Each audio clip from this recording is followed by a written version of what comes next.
If a seasoned political analyst from the past, today, came back from the grave and observed what is developing in Kenyan politics, they would not only be puzzled, but they would be very shocked. Because it would seem that there's a very unlikely wave that will sweep our general elections and put people into office whom we never imagined. Yeah. What wave is that? And what does it mean going forward? Which particular candidates will that wave favor? Yeah, because in the past we have known that these political waves, when they pick up momentum, are unstoppable. In fact, those waves are so strong that even if you pick an animal, say your pet dog, as a candidate, they will get elected at 4 a.m. in the morning. Oh yes! Stay with me on this show and find out what that super fascinating wave is. And I actually give you evidence on the ground, unfolding as we speak, to prove what I'm saying. Karibu sana, and as usual, enjoy.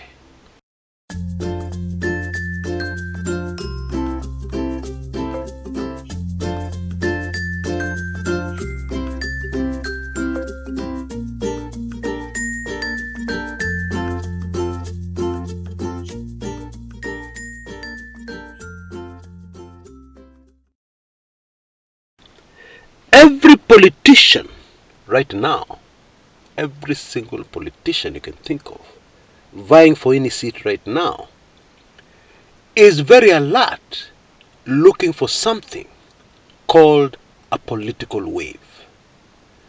A political wave that they can ride on, into getting elected, straight into office. Because in the past, let's face it, many jokers, many people who should never have been elected have ridden on a wave and found themselves in elective office. And I guess that will continue to happen. We can't stop it. It is a fact of politics in Kenya.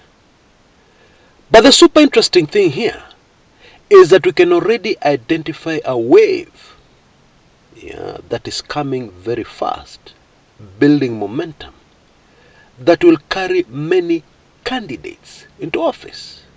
Unfortunately, this time round, if my analysis is correct, and that particular wave makes it to the shore and is a huge wave, it is the kind of political wave that will contribute enormously to a better Kenya.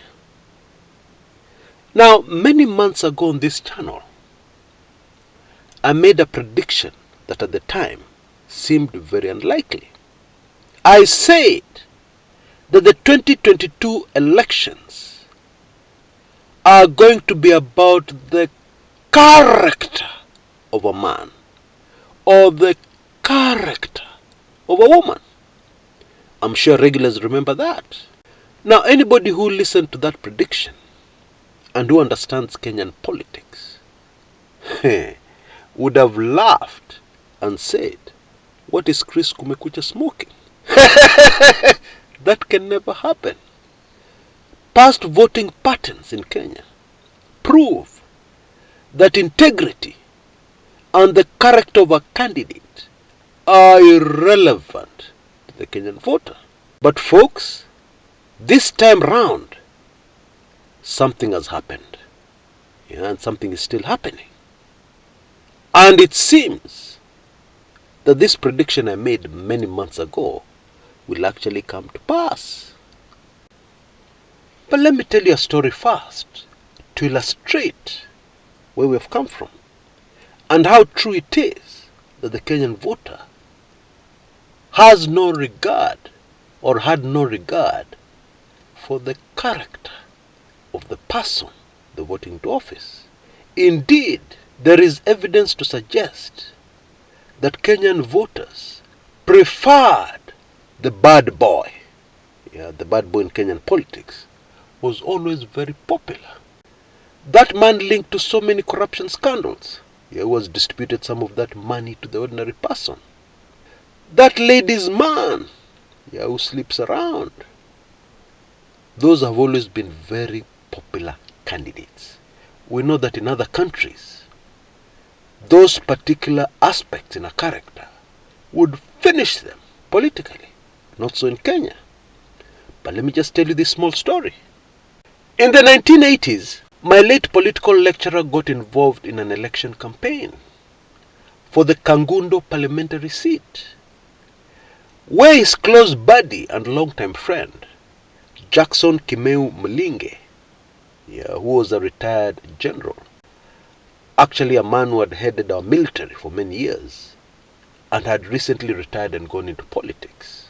Mlinge was trying to unseat the incumbent legislator for Kangundo at that time, Paul Ngei, a man who had been linked to numerous scandals, a man who was known never to pay his bills. He would go into a showroom, pick a brand new Mercedes in his capacity as a cabinet minister and somebody who fought for Uhuru, the freedom of the country, and drive off, sometimes claiming that the bill would be paid by State House. And of course the bill was never paid. And Ngei was known to use very dirty tactics during his campaigns. And at that time President Moi was fed up with him and wanted to remove him in an election. My late political lecturer's involvement in that election, how he came to be involved, is fascinating. He called his friend and he asked him in the Kamba language, "What are you up to? What is happening? How can you cross over from your constituency and go and try and vie in Kangundo? Yes, you own businesses there. Yes, people know you there. But what are you really up to? It doesn't make political sense." Mlinge's response was super fascinating, and he talked in parables. He said, when a fellow African asks you to do something, you don't have to do it. But when a Mzungu asks you to do something, you must do it. And when an Asian asks you to do something, you really have to do it. Because these people are not Africans. That was Mlinge's response. Let me break that down. Before we got our independence, the hierarchy, strict hierarchy system, was first the Mzungu, followed by the Asian, and then finally, at the bottom down there, was the poor African, the local. Now if a Mzungu ordered you to do something, even if he was a stranger, you had to do it, otherwise you'd get into trouble. And if an Asian ordered you to do something, you'd also have to do it. Because the Asian was very close to the Mzungu. He could easily report you to the Mzungu and get you into trouble. Bottom line, what General Mlinge was saying was that he had been ordered to vie for the Kangundo seat. And it was very obvious who had ordered him. And of course, on an open telephone line in those days, landlines, he could not spell it out. No way. Because he knew very well all these calls were regularly monitored. Somebody may hear him revealing that he had been instructed. And that would be trouble for the general.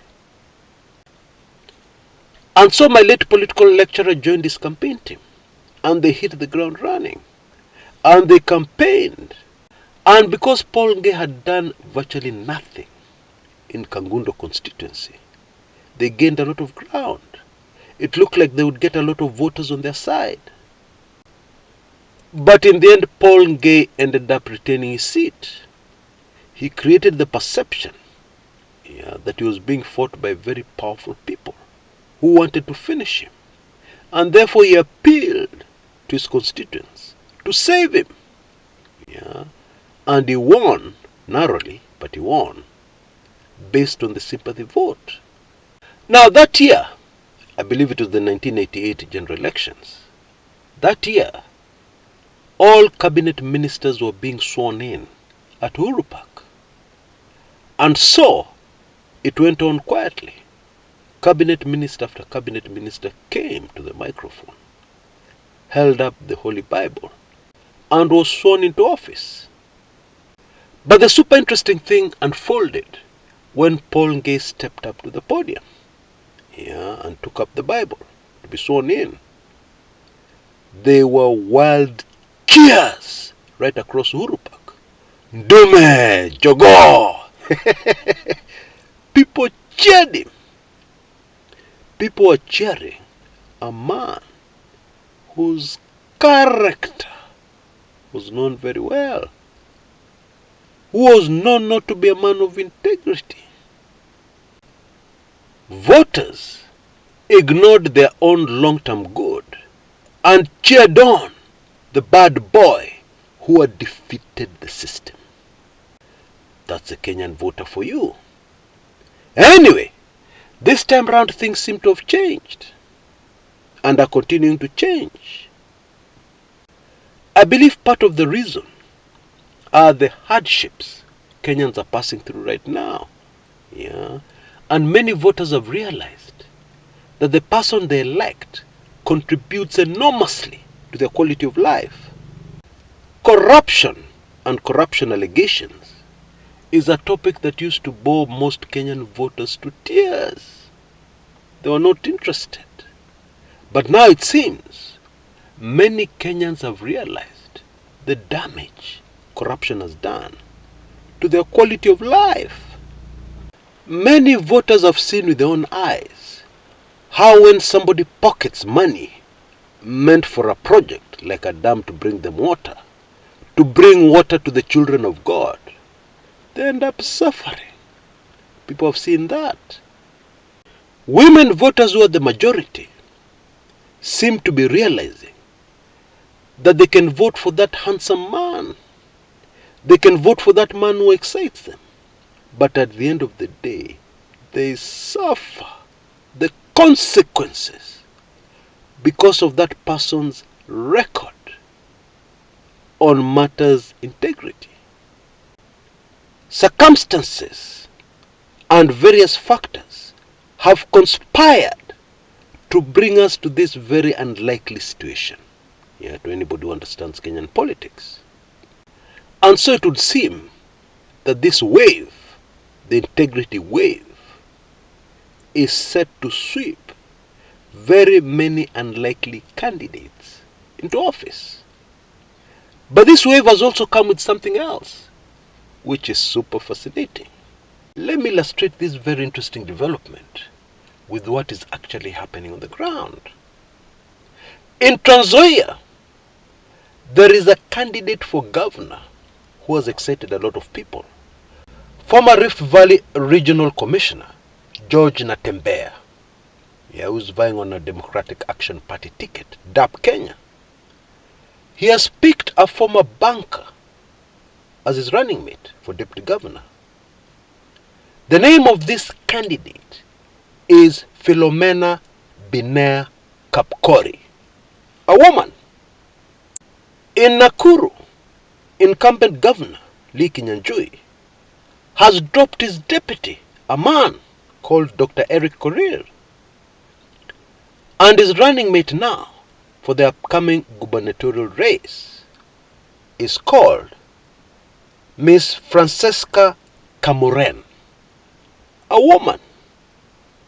In Murang'a, Irungu Kang'ata, who's vying on a UDA ticket, has picked as his running mate Dr. Winfred Njeri Mwangi, a woman.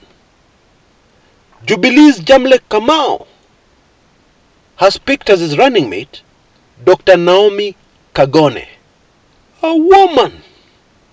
In Meru, Kiraitu Murungi's main challenger, a man whom many think will take the seat from the incumbent, Mithika Linturi, has settled on Miss Linda Kiome, a lawyer, as his running mate.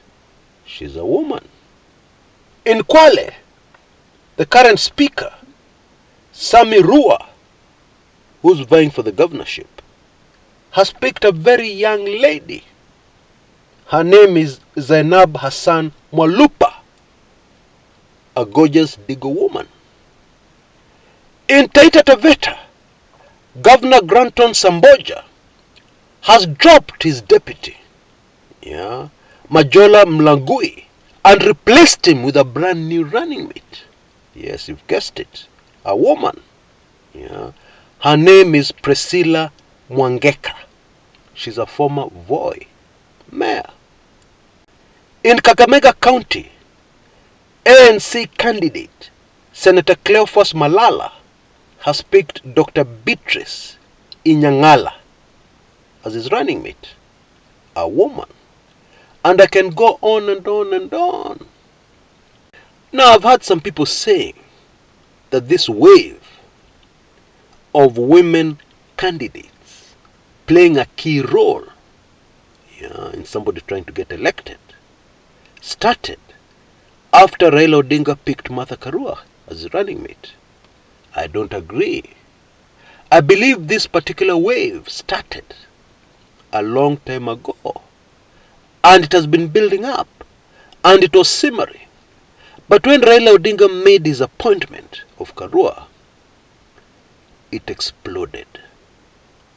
And therefore, in this coming election, the gender vote, in my opinion, will overrule the tribal card that has been used in the past and has ruled our politics and election results for the longest time. That one will be cancelled very dramatically in the upcoming general elections. And in my opinion, this is very exciting. And in my opinion, this will lead us to a better Kenya. Because I've always said on this channel, women have got a better track record as leaders in the country called Kenya.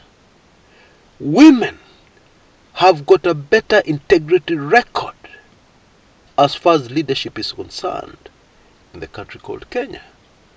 And I'm not saying women are safi kama pamba. No. We have a few names that I don't need to name that have shamed women as far as corruption is concerned.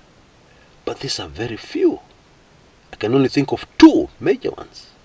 The vast majority of women have had a clean record. And not only that, they have achieved, they've delivered to the voter.